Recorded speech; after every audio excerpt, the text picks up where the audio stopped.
O Tribunal Regional Eleitoral do Rio de Janeiro cassou nesta quarta-feira o mandato da chapa do governador Luiz Fernando Pezão e na chapa dele estava o vice, o Francisco Dornelles. Agora a gente vai conversar por telefone, ao vivo, com o advogado constitucionalista Carlos Gonçalves. Doutor Carlos, obrigado pela participação do senhor aqui mais uma vez no Hora News por telefone.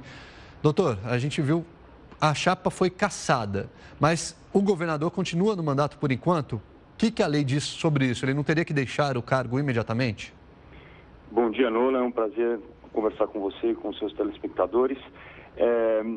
O Código Eleitoral, ele é claro que no caso de cassação, né, de mandato eletivo por ilicitudes no processo eleitoral, o eleito tem direito de permanecer no cargo até que a decisão transite em julgado, ou seja, que a decisão seja definitiva e confirmada pelo TSE e pelo Supremo Tribunal Federal.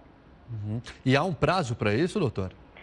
Não há um prazo, só existe um imperativo de que os processos eleitorais devem tramitar com a máxima urgência, mas não existe um prazo determinando ao Tribunal Superior Eleitoral data para o julgamento dos recursos.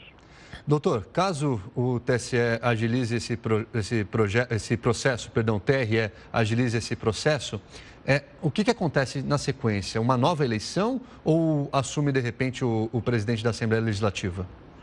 Não, vai assumir o presidente da Assembleia Legislativa interinamente, né, depois que a decisão transitar em julgado, né, ele assume interinamente e promove-se uma nova eleição com a maior brevidade possível, né?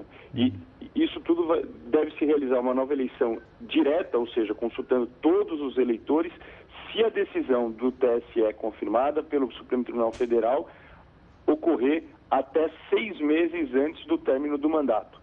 Se essa decisão se estender, o que eu acredito que não vai acontecer nesse caso, até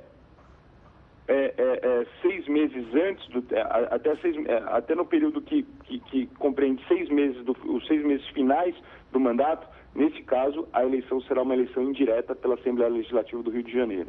Doutor, pela experiência do senhor, o senhor teve acesso a essas informações desse processo? Os argumentos são bons para a cassação do governador do Rio de Janeiro? Eu li o acórdão do TRE, mas eu não pude fazer uma análise pormenorizada das provas que foram apresentadas. Se de fato a apresentação dos fatos feita pelo relator do acórdão estiver de acordo com a verdade dos fatos, me parece que a situação do governador do Rio de Janeiro está um pouco difícil de ser revertida no Tribunal Superior Eleitoral. Uhum. O senhor disse que não há um prazo determinado, mas normalmente esse processo, a gente tem alguma expectativa de tempo, doutor? Não existe uma expectativa, cada processo tem as suas próprias peculiaridades, mas nós podemos dizer que a fase mais demorada do processo é a fase da sua instrução, da coleta de provas, né? E isso já foi feito no âmbito do Tribunal Regional do Rio de Janeiro. Então agora o que vai ser discutido perante o Tribunal Superior Eleitoral são questões de direito e de análise das provas que já estão nos autos. Então não há uma oportunidade de se ouvir novas testemunhas, de se juntar novos documentos ou de produzir qualquer outra espécie de prova. Então podemos dizer que a etapa mais demorada do processo já aconteceu no âmbito do Tribunal Regional Eleitoral. Nesse sentido, eu acredito que até o final desse ano, mais tardar, nós tenhamos aí uma decisão definitiva do Poder Judiciário sobre esse tema. Ô, doutor, a gente tem visto com mais frequência o Poder Judiciário interferindo no Poder Executivo ou também no Legislativo. A gente viu também em Brasília agora o ministro Moreira Franco também sendo suspenso. Ele não pode... a posse dele foi suspensa por um juiz também. O que o senhor acha disso? Como o senhor vê o Poder Judiciário interferindo dessa maneira também na política brasileira, né?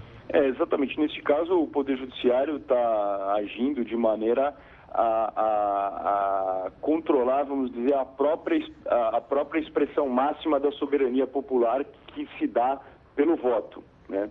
E isso é uma tendência do constitucionalismo contemporâneo, do Estado de Direito atual, de se compreender a Constituição como norma jurídica.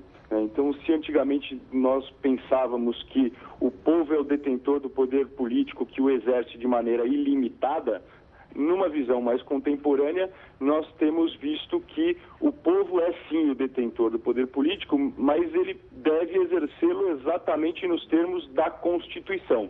Ou seja, nem mesmo a maioria absoluta do povo está autorizada a, por exemplo, eleger um cidadão que tenha ficha suja, né? Ou nem mesmo a maioria absoluta do povo pode eleger um cidadão que tenha corrompido o processo eleitoral. Então, essa soberania popular hoje tem sido contida pelo Poder Judiciário como forma de se preservar os valores da democracia essencial, dos valores do Estado Democrático de Direito esculpidos na Constituição. Tá ótimo. Eu conversei aqui então com o Carlos Gonçalves, ele que é advogado constitucionalista. Doutor Carlos, mais uma vez, muito obrigado pela participação do senhor aqui no Hora News e obrigado pelos esclarecimentos.